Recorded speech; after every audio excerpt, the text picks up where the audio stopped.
différents coins du ciel. Et puis, écoute, la première chose, on arrive, on est dans l'obscurité complète. Et puis, pas vraiment de pollution lumineuse. On voyait juste un peu de lumière au loin, causée par une exploitation minière. Là. Vous savez que les plus grosses mines de cuivre à ciel ouvert sont dans ce coin-là. Là. Mais ça nous gênait pas. Et puis, il dit, qu'est-ce que vous voyez? Ben, moi, j'ai tout de suite vu Jupiter. Il y avait Saturne. Je connaissais un peu Mars qui se levait. Puis là, il y a 2 nuages. Je dis, ouais, il y a 2 nuages. Et je fais, c'est bon, je pensais réellement que c'était des nuages. C'était 2 nuages de Magellan, qui sont deux galaxies en périphérie de la nôtre, là, de la Voie lactée. Là. Donc, le petit, puis j'avais oublié qu'on voyait ça à l'œil nu dans l'hémisphère sud. Fait que c'était génial. Là.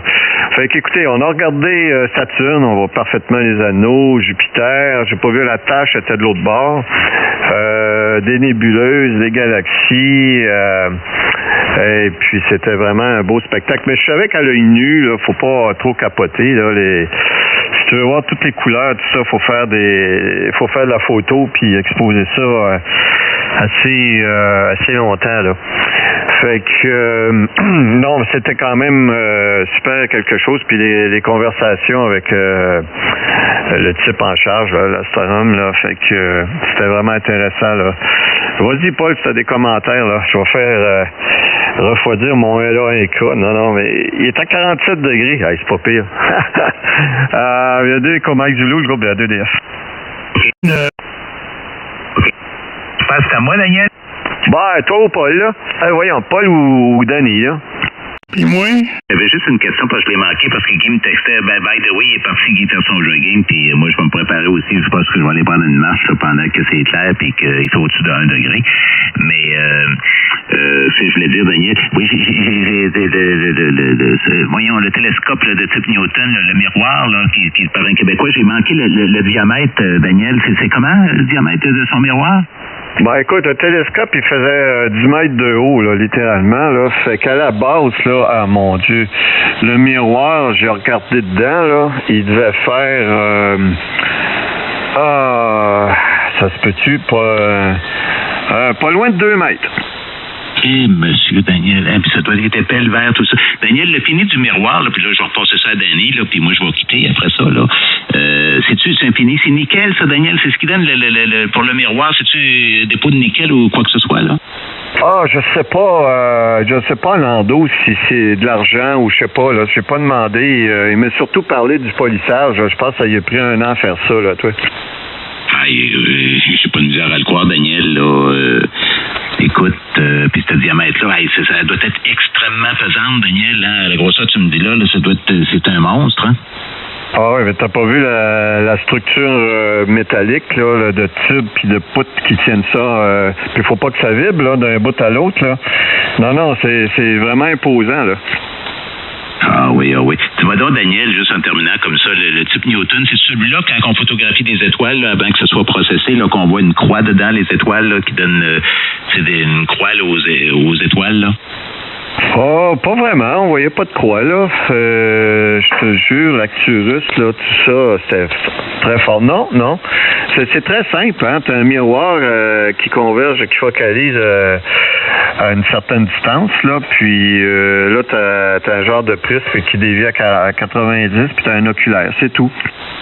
Ah, OK. Je pensais, Daniel, qu'on voyait comme une croix. Là. Il y avait une croix qui interférait, puis on pouvait les reconnaître. Aussi le casse-grain. Je sais pas, Daniel, un des deux, là, puis il disait, ça, c'est... Ben, le monde pense que les étoiles, c'est comme ça. Non, mais c'est parce que c'est à cause du télescope, il faut en tenir compte de ça.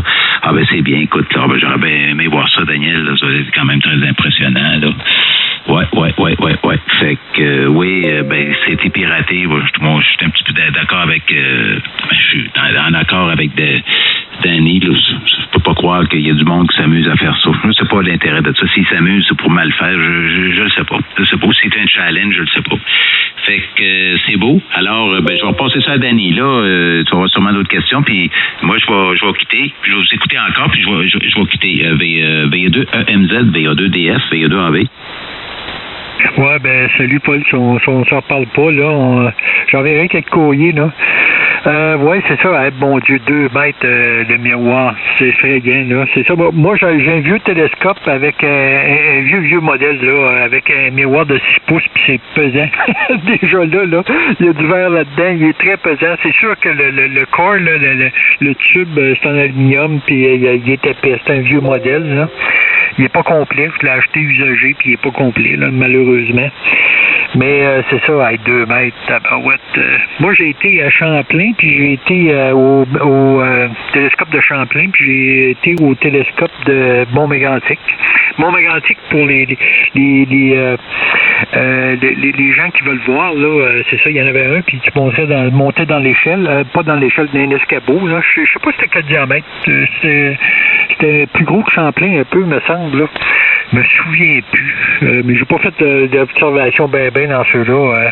Mais à cette heure, c'est tellement fun, c'est que tu peux en louer à l'heure partout sur la planète, tu fais de la photo. C'est merveilleux aujourd'hui, là. Avec les télécoms, là, c'est merveilleux. Merveilleux. Tu peux te louer des télescopes n'importe où, fais de la photographie, là, c'est super.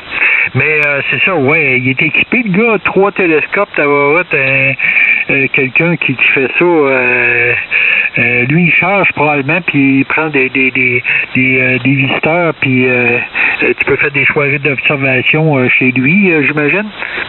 Il y a 2 Migreco. Ouais, c'est ça. OK.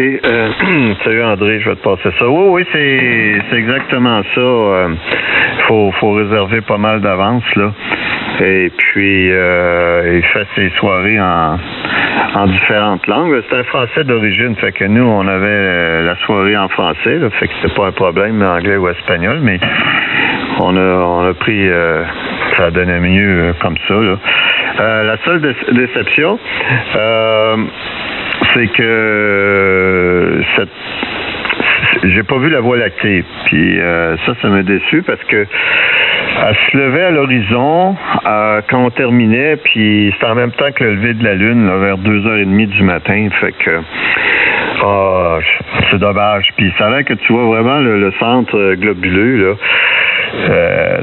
Écoute, l'humidité, le taux d'humidité là-bas, là, ça grimpe rarement en haut de 10%, puis c'est un des déserts les plus secs au monde, là. Mais réputé il y a plusieurs observatoires d'astronomie dans ce coin-là, là. Bon, ben les gars, je vais y aller, là. Faut que je fasse... c'est moi qui ai le cook ce soir, faut que j'aille commencer... si je veux que ça soit prêt, là, pour la gang de la famille. Fait que on s'en reprendra, Denis, puis je t'en parlerai. Et puis je repasse ça à... Je crois que c'est André qui s'est présenté. Salut Paul aussi, puis je pense que Guy est déjà parti, là. Il y a 2DF. Bye-bye.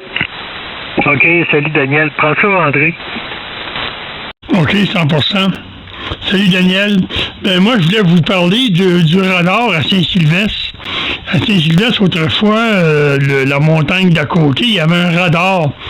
Je connais cet endroit-là parce que mon oncle, qui était cultivateur, à l'époque, on parle des années 50, 60 et avant ça, il faisait vidange, là. Il y avait des soldats de l'armée, puis il ramassait plein d'affaires, en tout cas. Anyway, pas une histoire courte, c'était un mot du bon spot, puis puis il y avait toute une ville au bas de la montagne, c'était les soldats, les officiers, puis tout ça. Et puis là, ben c'est juste des gros blocs de béton, là. Ils ont tous démantelé ça, c'était très longtemps, peut-être 20 ans. Mais vu que c'est un spot quand même dégagé, est-ce que vous allez faire de l'observation à partir de cet endroit-là, si vous le connaissez, là, le radar à Saint-Sylvestre? Non, moi je connais pas ça, mais souvent c'est ça, c'est des bons endroits ça pour aller faire de l'observation. C'est où? Première des choses, des fois c'est des endroits qu'il n'y a pas trop de villes alentour, fait que c'est calme, il n'y a pas trop de luminosité. Ça c'est un problème quand tu fais de l'observation. Fait que souvent c'est probablement je serais pas surpris qu'il y aurait du monde qui monterait là avec les télescopes, c'est souvent pendant l'été. Ben, c'était ça que je pensais, c'était un bon spot, puis c'est, comme tu viens de décrire, autour, là, c'est des champs cultivateurs, c'est des montagnes, puis il n'y a pas de ville. La seule ville qu'il y avait sur cette montagne-là, c'était le radar, là, c'était une ville construite par l'armée, là, pour les soldats, puis tout ça. Puis à ça, ben, ils sont plus là, parce qu'il n'y a plus rien, il n'y a plus d'habitation, ils ont tout démantelé ça. Il y avait juste dessus, là, le gros kit en béton, là, c'était énorme.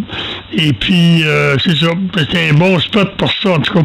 Anyway, c'est en altitude, je peux pas dire combien, mais faudrait aller voir. En tout cas, je pensais que vous connaissiez cet endroit-là.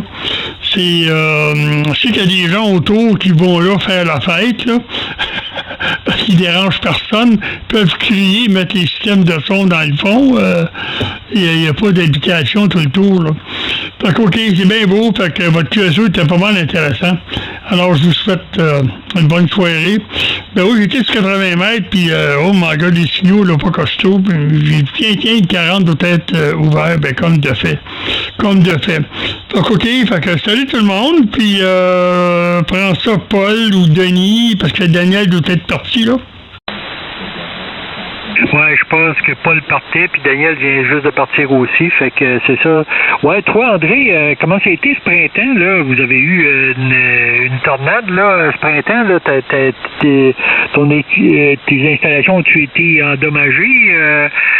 Toi, t'es à Saint-Lin, hein, Saint-Lin-Laurentide, fait que c'est dans ce coin-là, là, que ça a passé, là, les grands vents, là. Bon, c'est une tornade de force 1 qui ont évalué. Puis moi, la tour a plié en deux, les dipôles arrachés, les HB9CV pétés. Ça, j'ai tout réparé ça.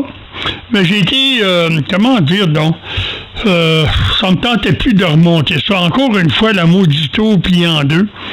Il y a 6-7 ans, la même chose est arrivée. Il y a une tornade, j'étais en vacances dans le bout de Burlington. Et en tout cas, puis la maudite tornade a passé chez nous, elle a plié la tour en deux, elle a tout pété les antennes. Puis là, ben cette année, au début de l'été, là, ça, écoute, j'étais un petit peu découragé, j'ai encore tout recommencé. Puis mon modèle de l'IMX n'existe plus. Fait que là, faut... Mais il y a des gens, quand Warren, là, il avait tout trouvé des sections pour moi, là, tu sais. J'ai dit non.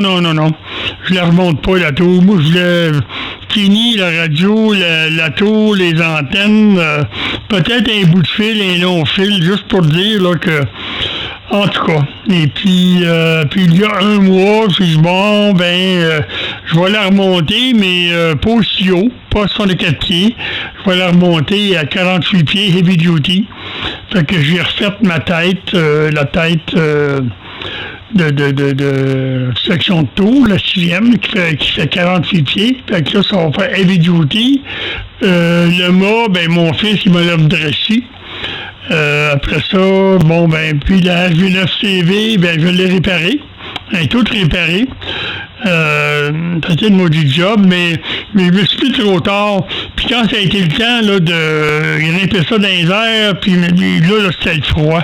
Là, il s'est mis à faire froid, fait que j'ai dit au printemps. Puis tout serré ça. Fait qu'au printemps, mais qu'il fasse beau, ben là, vois-tu, là, j'ai installé 3 dipoles, une 20 mètres, une 40 mètres, puis une 80 mètres. Fait que m'a passé l'hiver avec ça, des bouts de fil. Et puis au printemps, ben là, j'installerai le top section avec le mode rotor, puis les antennes.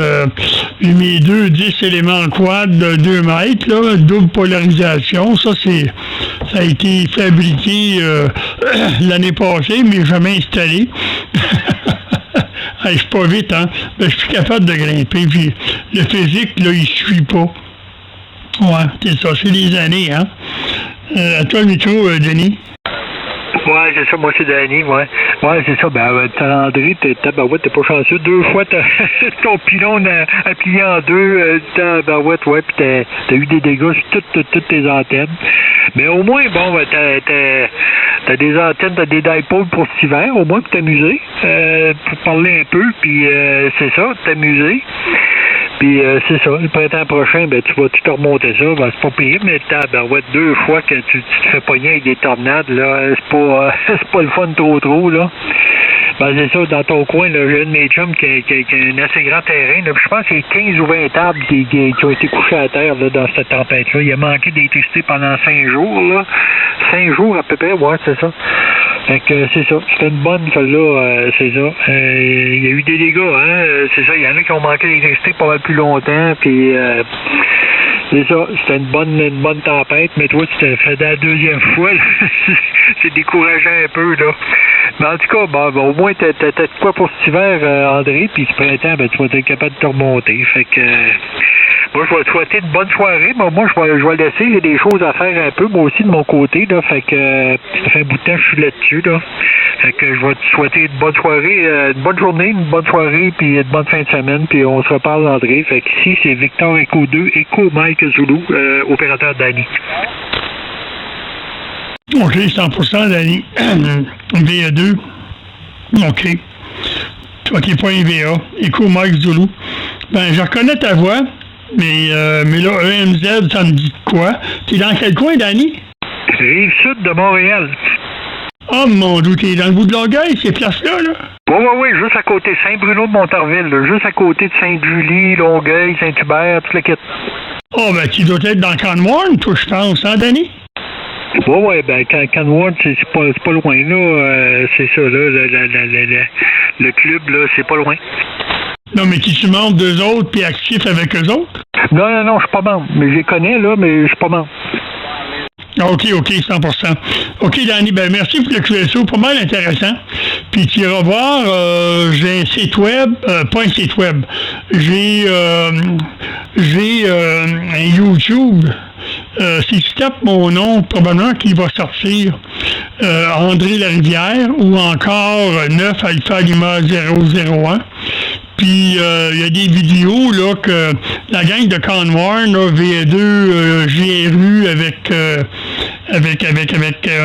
Terrebonne, là, ils travaillaient à Radio-Canada. My God, et quelques autres, puis sont venus tous me démancher ça avec la grue, puis moi j'ai tout filmé ça.